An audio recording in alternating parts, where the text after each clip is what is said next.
सोचिए, अगर दिन और रात के समय में वो 12-12 घंटे ना होकर परिवर्तन आने लगे, और या फिर ऐसा हो कि 6 महीने ठंड और 6 महीने गर्मी का पैटर्न बदल जाए। आपने गाना सुना होगा, सूरज हुआ मध्यम, चांद जलने लगा, मैं ठहरा रहा, जमी चलने लगी। ये बात तो वैसे इसके लिए की गई, लेकिन सच्चाई यह है कि ग्लोबल वार्मिंग, क्लाइमेट चेंज और बहुत सारी ऐसी पर्यावरणीय परिवर्तनों ने ये हालात कर दिए हैं कि सही में सूरज मध्यम हो गया और चांद जलने लगा।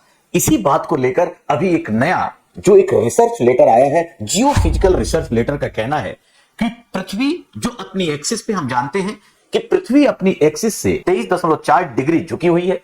जो एक्सियल टिल्ट है वो 23.4 डिग्री का है, और ये बहुत इंपॉर्टेंट है।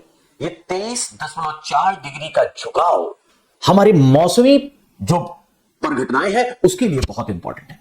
आपको आश्चर्य होगा, इस झुकाव के कारण ही, जैसा मैंने कहा कि दिन और रात का समय है, या फिर जो वार्म करंट और कोल्ड करंट है समुद्र की, वो परिकल्पनाएं इसी से होती हैं। लाल नीनो, अल नीनो इफेक्ट, ये सब कहीं ना कहीं इससे जुड़े हुए हैं। लेकिन अभी जैसा मैंने कहा कि एक जियोफिजिकल रिसर्च लेटर आया है, जीएफ, उसके हिसाब से जो जियोफिजिकल रिसर्च लेटर है वो ये कहता है कि पृथ्वी 1993 से, केवल देखिए इस समय को, 1993 से 2010 के बीच 80 सेंटीमीटर पूरब की ओर झुक गई है। मतलब एक्सियल टिल्ट इसका पूरब की ओर 80 सेंटीमीटर हो गया। अब दो बातें आती हैं कि आखिर ऐसा क्या हुआ जिसके कारण ये एक्सियल टिल्ट जो है वो पूरब की ओर हुआ। इसमें भारत भी शामिल है। इसकी जो रिसर्च लेटर के अनुसार वो उनका कहना है कि खासकर जो पश्चिम अमेरिका है और दूसरी तरफ जो उत्तर पश्चिमी भारत है, यहां पर जो सरफेस वाटर है, भूजल है, उसका दोहन बहुत किया गया। और जब सरफेस वाटर निकाला गया, लास्टली ये किसी तरह बहकर लास्ट में समुद्र में गया। और इसका आंकड़ा कहता है कि लगभग 2150 गीगा टन सरफेस वाटर का एक तरह से दोहन किया गया है। और जब इतना बड़ा मास बाहर गया, दूसरी तरफ गया, तो इससे मास डिस्ट्रीब्यूशन, द्रव्यमान वितरण बदल गया। और जब द्रव्यमान वितरण बदलेगा, मास डिस्ट्रीब्यूशन बदलेगा, तो obviously angular speed, angular velocity पे भी फर्क पड़ेगा। और यही सब कारण है जिसके कारण ये टिल्ट हुआ है 80 सेंटीमीटर। और भी बहुत सी घटनाएं हैं, चाहे आप भूकंप की बात ले लीजिए, ग्लेशियर्स की पिघलने की बात ले लीजिए, ऐसी घटनाओं से भी पृथ्वी का जो झुकाव है वो बदलता रहता है।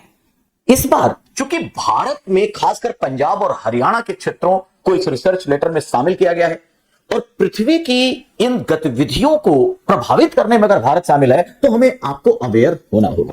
अब देखिए, इस घटना के बाद एक और बात होती है, और वो है कि पृथ्वी, हम सामान्यतः मानते हैं कि एक दिन में एक जो चक्कर 86,400 एक पर सेकेंड जो स्पीड होती है पृथ्वी की, वो 86,400 डे पर सेकेंड होती है। लेकिन वास्तविकता यह है कि ये 86,400 नहीं, बल्कि 86,400 प्लस 0.002 डे पर सेकेंड होती है। लेकिन हमारे जितने मैथमेटिकल और सामान्य फिजिक्सल इक्वेशंस हैं, वो हम 86,400 सेकंड मानते हैं। इसी आधार पर कोऑर्डिनेटेड जो यूनिवर्सल टाइम है, यूटीसी जिसे कहते हैं, आप सब जानते होंगे, आणविक या परमाणविक घड़ियों के आधार पर पूरे विश्व में समय की साम्यता को लेकर एक कोऑर्डिनेशन किया जाता है। और इसीलिए जो परमाणविक घड़ियां हैं वो मान के चलती है कि 86,400 डे पर सेकंड इसकी स्पीड होती है। इसका मतलब होता है कि सही मायने में प्रतिदिन 0.002 सेकंड का अंतर होता है। अब क्या होगा, आप देखिए, सिंपल मैथमेटिक्स, 500 दिन में 1 सेकंड, इसका मतलब जो है वो स्पीड का अंतर आ जाएगा।